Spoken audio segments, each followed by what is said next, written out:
Hi, I'm Dr. Anandi, periodontist and implantologist, Apollo Dental Clinic, Karuvampalayam, Tiruppur. Fixed ப்ராஸ்தசிஸ்லேயே ரெண்டாவது வகை வந்து இம்ப்ளான்ட்னு சொல்லுவோம். இந்த இம்ப்ளான்ட்டுங்கிறது ஒரு titanium screw. It is made of a titanium material. இது வந்து நம்ம பாடிக்கு ரொம்பவே காம்பேக்டபிளான மெட்டீரியல்.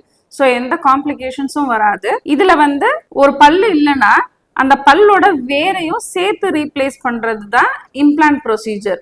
பிரிட்ஜில் வந்து க்ரௌன் போர்ஷனை மட்டும் ரீப்ளேஸ் பண்ணோம்.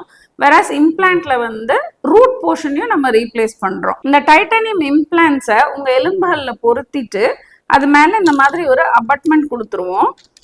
அந்த அபட்மெண்ட்டுக்கு மேலே ஒரு க்ரௌன் வந்துடும். இதோட பெரிய அட்வான்டேஜ் என்னன்னு பார்த்தீங்கன்னா, பக்கத்தில் இருக்கிற டூத்தை நம்ம தொட தேவையில்லை. ஸோ அதனால எந்த காம்ப்ளிகேஷன்ஸும் உங்களுக்கு வராது. ஃபுட் இம்பாக்ஷன் இருக்காது. இது ரொம்பவே காம்பேக்டபிளாக இருக்கும். ஈஸியான ப்ரொசீஜர் உங்களுக்கும் இந்த மாதிரி இம்ப்ளான்ட்ஸ் பண்ணணும் இல்லை பிரிட்ஜஸ் பண்ணணும்னா visitors at Apollo dental clinic, Karuvampalayam, Tiruppur.